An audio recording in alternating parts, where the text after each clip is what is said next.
একদিন এক আল্লাহর ওলি এক কবরস্থানের পাশ দিয়ে যাচ্ছিলেন।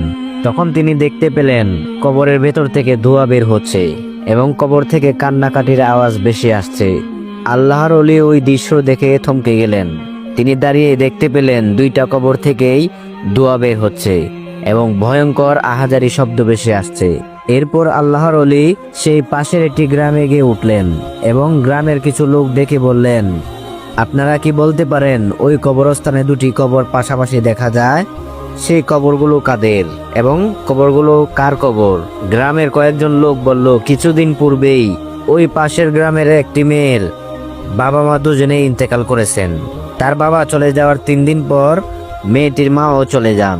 ওই দুটি কবর তাদেরই। আল্লাহর ওলি তখন বলল, আপনারা আমাকে ওই মেয়েটির নাম এবং ঠিকানা দিন, আমি মেয়েটির সাথে দেখা করতে চাই। লোকেরা তখন বলল, হুজুর,